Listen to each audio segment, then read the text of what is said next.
Hello, and welcome to SCG Global Spin. Your host today is Cristina Sánchez-Vebber. Cristina is a partner at Sanchez Devanny and has 17 years of experience in the legal industry with a focus on corporate transactional work. Cristina provides legal guidance and advice to individuals entering Mexico to do business, as well as assistance to clients that already have Mexican operations that they wish to expand. She also helps clients coordinate their operations with other jurisdictions and provides day-to-day legal advice. Joining Cristina today is Chris Feltz. Chris is a partner at Barnes Thornburg and is based out of their Indianapolis office. Chris practices in general corporate law, mergers and acquisitions, economic development, and international business law. Prior to the law, Chris enjoyed a thriving career in public service, serving in the office of Indiana Governor Evan Bayh and for the Indiana Chamber of Commerce. So, good morning, Chris. How are you? Good afternoon, Cristina. Oh, it's afternoon for you. That's right. Sorry. Sorry. Yes, but yes. How are you? Good. Thank you. Oh, good to see you. And I think your hair looks terrific. Thank you. Thank you. Thank you. So I have a question for you. Dime. Who do you prefer, Hoosiers or Domers? No, I like both of my children. I can't pick. I have no allegiance personally. I went to the Indiana University Law School in Indianapolis, downtown, at night. So I never went to Bloomington. Okay. And I never went to South Bend except to visit a friend or something. But no, I like them both. How are things in Mexico? So let's get into, things are good. Things are good. Things are well. Yeah. But so let's get into, thank you for doing this talk and this interview. And we're very interested in hearing how are things in Indiana. So tell us, how's COVID impacted the state of Indiana? Well, I think it's like every other place in the United States. I think it's impacted. And it's rolling. Mm-hmm. There are days when it seems like life is getting back to normal. Mm-hmm. And then there will be a new event, like children going back to school or universities opening and cases go up. And but in terms of business, I think this is very common throughout the United States of America and maybe throughout much of the world. The United States went from about 3 or 4% unemployment, which is beyond full employment, to, in Indiana at least, 17 or 18% unemployment. Wow. To today about 6 or 7% unemployment. Yeah. So I don't know if that means a lot of people have stopped looking for work, therefore the percentages go down, or people are going back to their jobs. Yeah. Or the government supports that helped employers are, still exist a little bit. And I don't know, but long and short is it's not the same like everywhere else. It's just not the same. Yeah. But I think it's terrible. It's awful for ordinary people who have to interact with the public because they're exposed. Yeah. How do you feel your day to day has changed from the beginning of the pandemic to today? I mean, there's day to day as a human being, and there's day to day as, a working lawyer. And, day to day as a human being, most of us, if you're lucky enough, stay in our houses most of the time and work, and then put on our masks and buy essential items. Every so often you might go sit outside at a restaurant. But people like us have the luxury of sitting in our houses and looking at computer screens and doing Zoom calls, and that's a nice luxury to have. Again, a lot of regular people just can't do that. They have to work. They have to work to pay the bills, to make money. And, the tricky thing for a lot of people is if you have children of school age. I have children of lots of ages, but, some of my kids go to school every day. Yeah. Some go every other day. Okay. And my university kids, God only knows what they do. Yeah. Yeah. They're on a different schedule. Every university picks its own regimen. Yeah. And so that's odd, but I think it's no different than any other person in the U.S. What In about your? terms of law, though, in terms of working at a law firm, it's interesting because I think we're rather adaptable. And, for instance, people like you and me who draft documents, I like sitting about 6 feet away from my secretary so that I can make a comment or two and give the document and it comes back to me. That's a challenge. I can Yeah. make changes. I can make changes by myself, but it's not as good. Yeah. It's slower. The product's still good, but everything's a little bit slower. Yeah. Yeah. I don't think our law firm is hurting in the slightest. Yeah. What I was going to ask, what policies or how has your law firm adapted to what's going on? Well, we have policies. Let's say every 20 days I want to go into my office. There's a form we fill out that gives us the morning of, that gives us clearance.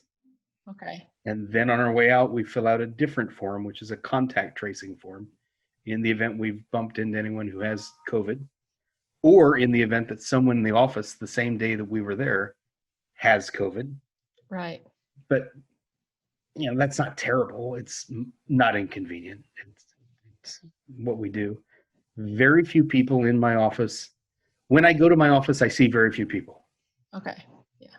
Yeah. Is it encouraged to go to the office or no? It's rather discouraged. Okay. Yeah. And what about, for example, client accounts receivable? I mean, are they paying okay? How are your clients handling this virtual contact? And some firms have implemented cutting down equity partner pay, for example, to reserve money in case of any contingency, or Right. in our case, for example, in our firm, we obtained a loan instead. Yeah. We have those are multiple questions. Our clients, for the most part, seem to pay in the normal course, maybe a little slower than usual, but they pay. Their demand for services may be slower. Things that used to be interesting now may be luxuries. Yeah. I think we need a little more time to analyze it. But in terms of our own fiscal management within the law firm itself, I don't. Everyone does makes payments to their employees and their partners differently. Our regular salaried or hourly employees get paid in the ordinary course, wherever they work. And to the best of my knowledge, we haven't let anybody go. Yeah. Because I just read that very large firms in the U.S. or worldwide have let go a considerable amount of employees. We're very lucky. So far, we're very lucky. I don't think we're going out and actively hiring people. Yeah, exactly. But if you have a need, you hire. But we have not instituted any sort of plan that reduces pay or cuts our employment base. Yeah. And as for our lawyers, if you're a salaried lawyer, you're getting your ordinary pay. Yeah. And we've not asked anyone to stop doing that. And if you're a partner in the law firm, what we've done is slowed down. I mean, the money's still there. We've just actively managed the money distributed Right. to the partners to a lesser amount than maybe we would have in other years. Yeah. But it's not drastic. It's Yeah. thank goodness. Thank goodness. Yeah. Yeah. So you specifically, and I know your firm has a very important international practice. How has that been impacted by COVID? I mean, do you still are you still seeing movement in practice areas in the international arena, or I think it's how is that? slow. I think it's Okay. slower. What I is think it's who is your main, like, if you had to say, what country is your main, your most important country, or where you look for investment, or where you receive investment? yeah. For inbound investment, Yeah. it's definitely Japan. Okay. Hmm. So And has that slowed? in some ways, no. Okay. Yeah. Maybe the project timelines have slowed, Okay. but the United States and Mexico and I can't speak for Mexico as well, and Canada. You know, when Japanese companies or anyone invests in the United States of America, they look at North America as a place. Right. And so when I would say that as tough as things are in the United States of America, Yeah. they're better than in most places in the world. Yeah. Yeah. And people are still buying cars, and people are still buying, That's right. other Yeah. things. And Well, it's a better investment than it would be in Japan. yeah. Yeah. I read somewhere that people are buying cars even if they can't afford them because they don't want to get on public transport. They don't want to use them. Well, it depends on where you live in the United States of America. You know, in Indiana, for instance, you know this. If one can't walk to where he's going, you got to have a car. Yeah. Well, in the States, generally in the States, that's how it is. Unless you live in everything New is York so City far. or Yeah. Los Angeles or Chicago Yeah. or, Yeah. No. Indiana has manufacturing, automotive industry, a lot of automotive industry, right? Or no? Yes. Okay. Yes. So how has that been impacted? Because I don't think it's booming, but I don't think it's shrunk much. For instance, okay. all of Okay. our I should say all. The great bulk of the manufacturing clients with whom I work, they're open. Yeah. And they have Okay. hundreds of bodies going to factories every day, Okay. hopefully staying safe. Yeah.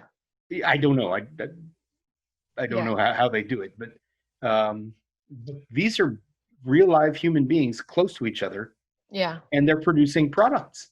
Don't they have regulations on reopening business, on certain guidelines that you have to follow to keep the employees safe? Do they have that or no? Not particularly. Okay. It's voluntary. Okay. Okay. Use your judge. It's a judgment. It's a judgment question. Yeah.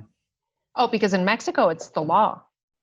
There's a guideline that has to be followed by companies, and if one employee gets sick, you risk the possibility of getting shut down, even if you're an essential company. No. That's Not in Indiana, at least. okay. Okay. But on the other hand, they're rather strict. Companies have been, we were, 4 or 5 months ago, we were all very busy helping companies put together plans Yeah. for how you, for instance, measure temperature of Right. human beings who come into your building. Right. And then periodically doing the COVID test if you have availability to get a COVID test. Right. And Right. separating, in the event of a factory, separating human beings as far away as they can be, Yeah. sometimes with dividers. Yeah. Yeah. And with masking. Yeah. But it's not a law. Okay. Wow. Wow.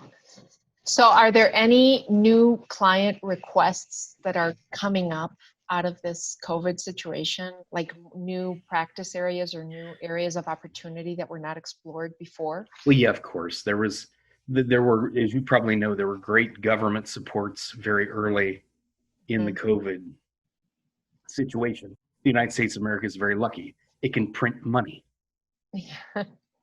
And other countries or investors will buy the bonds. Yeah. We can borrow and borrow and borrow and borrow. And so we took those borrowings, and there were, employee payment supports so that companies didn't have to lay off or fire large chunks of workers, at least immediately. Yeah. And that was a nice support. Yeah. So what did people like us learn how to do? Well, for a short period of time, there was this brand new industry in the law of how do you help your clients apply for government loans to keep them solvent. Yeah. And paying their employees. And Right. I'm not telling anyone that that's a growth industry. I think that's a one-time affair. Okay. You can't make a living doing that. Yeah. 5 years from now, we will not be doing that. Yeah. I don't think. But many of us got kind of smart at what those government programs were and how to keep our clients, enlaced with that. Yeah. And survive. You hear all the time in the news about the United States and et cetera, but what is Indiana doing? And you hear about certain states in the US that have certain programs or that are actively doing sort of their own thing to protect their economy. What is Indiana doing to protect its economy? Indiana. Yeah, nothing special, and by that, the difference between the federal government of the United States and the state governments is most, I would say all, if not most, state governments cannot go into debt. So they're dependent on tax revenue. And when companies and people aren't working as much, there's less tax revenue. That's right. The federal government of the United States of America can borrow money, and does liberally, forever, until the Chinese or someone stop buying our bills. State governments and city governments this is going to be, I think, the next tricky part, is that states and cities in the United States of America are big economic engines. They hire people, they provide services, and they're going to not have any money. I don't know what we're going to do about that unless the federal government gives them money. So the answer is, Indiana, to my knowledge, has no affirmative plan any better or different than any other state. Take care of business or human beings. Yeah. You said that unemployment has gone up in the past few months. No. In fact, it's gone down. Oh, it's gone down. I thought you said it started quite low. Okay. Then the COVID came. Oh, and then now it's down again. It's higher than it. I would say in February it was maybe 3 or 4% unemployment, and you can define that any way you want to define it. Yeah. But you said it had gone up 7 to 17. It went up to about 17 or 18% almost instantly. Right. Right now it's probably 6 or 7%. Oh, okay. But again, it's how do you measure that? Are some of those people just not looking for work anymore and have decided this is a great time for me to retire, or I'm going to take care of my parents and my children and I'll go back to work later, or I don't know. Yeah. The unemployment has gone way down. Yeah. Wages are probably not very high, but I read an article also that a lot of specifically women were leaving their jobs to become entrepreneurs and to create their own businesses, because they want, this sort of flexibility. They want to be in control of what they can do, I guess. I think that's happening. And I think it's hard to measure, because the sorts of businesses that a lot of people are going to open on their own right first of all, 10 years ago, it was in the United States when we had our downturn, it was considered a unemployment was considered a male problem. Yeah. Because manufacturing and construction and things that are traditionally male endeavors, for whatever reason, but they are, really got hit. This is considered, I think, a female depression insofar as more women work in direct services in restaurants, hotels, personal services where you deal with a human being and you help them with their problems. And it's just a different type of recession, I think. So I buy that so I could buy where women would be starting their own businesses. I have not seen any magnificent upturn in business formations in general. Yeah. Or by women, because you need capital. And oftentimes there's no capital. Yeah. I don't know. And what are the businesses you're going to start? I mean, I don't know. You need customers who have money.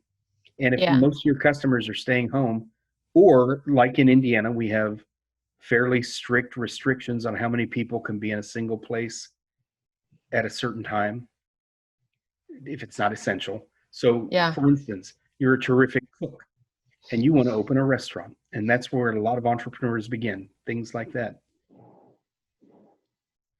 If you can only put 10 people in a 50-person restaurant, how do you pay your bills? Yeah. It doesn't make sense. Yeah.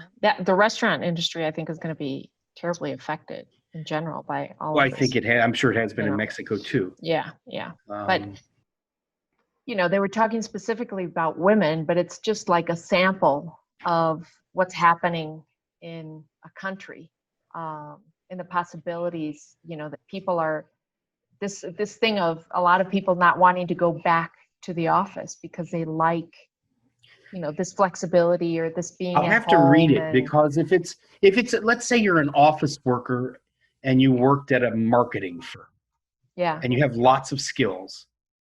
And you could maybe do the same thing by yourself at home as opposed to being a member of a marketing company. I can buy that because the capital there is rather limited. And if you have contacts and you're good at what you do and you have technology, you could probably give it a shot. Your rates are going to be lower. Yeah. It may be the best time ever to give that a try. Yeah. I don't know. I mean, I don't know. You're not going to start a manufacturing company. Yeah. I think it was mostly women that are, that have families, that have people that are not people that live alone or that are alone, and that are, for example, an assistant or that provide a certain service or a position, an administrative position in a company. That's very hard. I mean, because you're losing contact with people. And, going to the office, that's where you get, this social access, right? To people, to talking, to friends, to whatever. So I think that's also maybe the difference. I mean, I'm going to have to read that article. I have not sensed it myself. Okay. Well, I haven't either, but I mean. But it wouldn't surprise me. And I think, Cristina, a lot of this we won't know for another few months. Yeah, that's true. Yeah. Because I think the whole workplace dynamic is going to change, at least in first world advanced economies. How do you think it's going to change? What do you think? I think that more and more people are learning how to work remotely. And if you don't need to use a piece of manufacturing equipment or construction equipment to build a building or build a house, and you can sit in your very comfortable little office at home, you might start doing that more often. Yeah. Well, there was a trend before COVID started, there was a trend of automation. So a lot of these manufacturing companies, I mean, I had a lot of clients in the manufacturing industry that were getting machines that were, instead of needing 10 employees, you need one to work the machine. Right? So do you think there's going to be an increase in these machines that are totally automated that you can operate through a computer, maybe in your home, that you don't Oh have to my, physically be I have no in? idea. You sound like a futurist, Yeah. Christina. Yeah. Well, I think it's viable. It's It viable. could I mean, be. even, It could be. My, and the manufacturing companies, at least in Indiana that I know, are very automated. yeah, They require fewer human beings than they used to, and those human beings work. How do I say? A lot of them become very smart at operating computer cells right, that then operate robots or other, bits of technology right. that probably used to be handled by human beings. And that was before COVID. I agree with you there. Yeah. Boy, I don't know if you can do that from home or not. Maybe you can. Maybe you can. I don't know. If I the don't line know. breaks down, I think from a computer, if it's automated on a computer system, then I it's guess you could. possible. It's possible. I don't know the answer to that. I just know that, people who work in white collar professions, I think, are probably learning how to Yeah. to sit at home Yeah. and look at screens like we are Yeah. and not be terribly impacted. Yeah. It's Yeah. not the same. I mean, do you think industries all industries that can adapt or can digitally adapt are going to probably change forever, as well as education? I mean, what is your outlook on what are the businesses or parts of life that you believe are changed forever, that will never go Yeah. back to? Yeah. I think, yeah, that's a great question because I think this might be the input, this terrible disease, however long it lasts. And Yeah. let's all, God willing, let's hope it's short. Yeah. But it was an impetus to force Yeah. innovation, Yeah. not welcome innovation, but innovation. Yeah. And so I think that the leaders are, in learning how to live without as much travel to offices or among the countries, will be white collar services. I really do, because you just don't need tools. You just need knowledge and Right. contacts and language skills, Right. and you can probably make do in a different way, but you can do that. Yeah. I think eventually, if we can conquer the disease, some industries will come back. I mean, you're familiar. The hospitality industry better than most Yeah. people, Yeah. and I do too. I mean, I represent lots of hospitality companies, and they're in big trouble. Yeah. Yeah. Airlines are in big trouble. Are they really? Airlines? Because I keep hearing people, getting on planes that are packed. Well, they're running about 10% inventory. No, no, no. They're packed, like one seat after the other, and a Right, full plane. but there might be 9 planes that are sitting in a Oh, hangar I know, somewhere. I know, I know. Okay, I see what you mean. Yeah, so Yeah, maybe. Yeah, they're packing as many people in as few. That's my belief. I maybe. haven't been on an Yeah. airplane in a long time. Um, Yeah. Well, airlines are going to come back because there's no other way to travel they will quickly. come back, but in a You different, know. just smaller, I think. Yeah. Yeah. And Maybe that's. hotels will come back. I don't know. Hospitality, I think, Yeah. it's going to be hurt.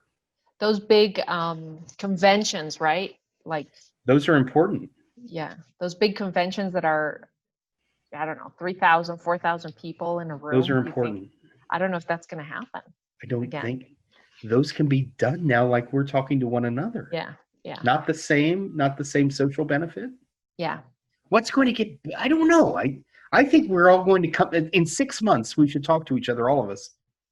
I think we'll have a better idea, because I have a feeling this is going to have a profound impact Yeah. on a lot of industries. Yeah. Yeah. But yours and mine, maybe not so much. I don't know. I don't know. I don't I know mean, either.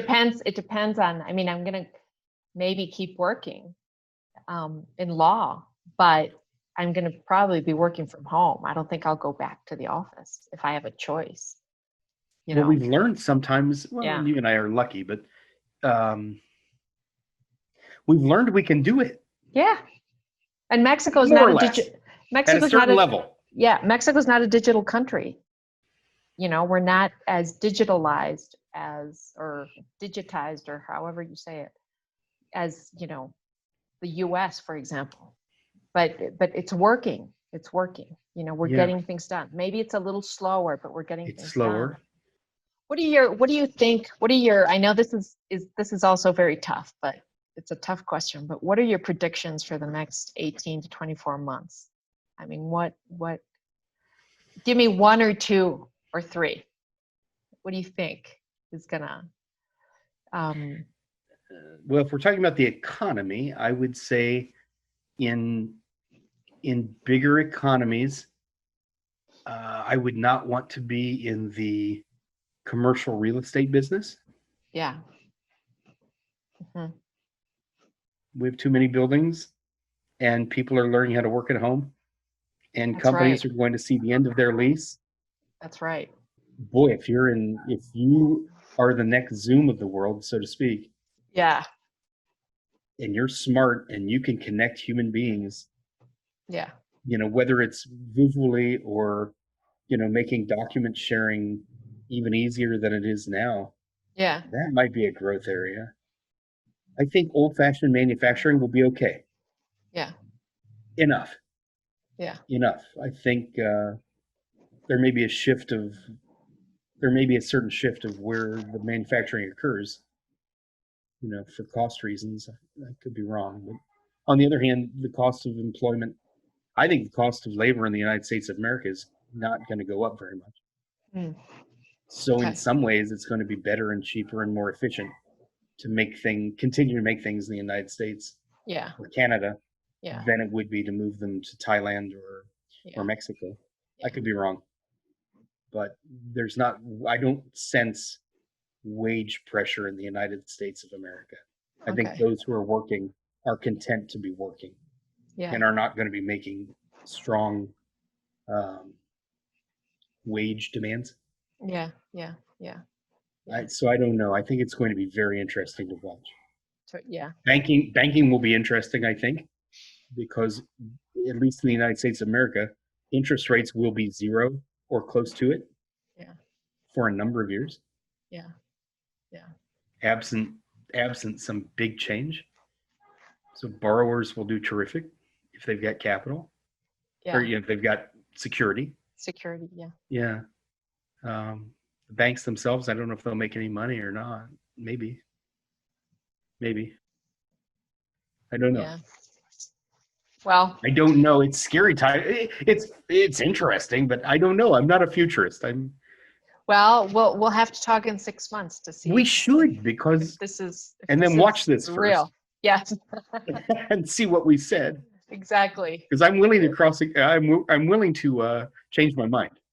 Yeah. Yeah. Well, you don't know. I mean, there are a lot of things up in the air that we don't know exactly. I mean, you have an election coming up, which is going to determine a lot of things, I think. Yeah, I've intentionally avoided mentioning that subject. Yeah. But it's one of the factors to take into consideration. And then there are a lot of other things up in the air, like the vaccine. Like, there are a whole bunch of things up in the air that we still don't know, that are unpredictable, that are, that we're counting on to make predictions that may not happen. Well, and that's the thing about the United States election in a few weeks. It doesn't just affect the United States of America. Yeah, it affects the world. Don't you think? I mean, it breaks my heart to have to say that. It affects Mexico, that's for Closer sure. than the average country, Yes. So we'll have to see what what happens there, but we'll see. So, well, Chris, this has been great. Thank you for this conversation. Por nada. And I guess we should talk in 6 months again to see Cuando quieras. how this happens. So, however you like to do it. okay. Well, thank you so for doing much. this. Thank Okay. you. Por nada. Adios. Thank you. Bye-bye. And that concludes our recording. Thank you for joining us today. You can find this and many other episodes at scgglobalspin.com.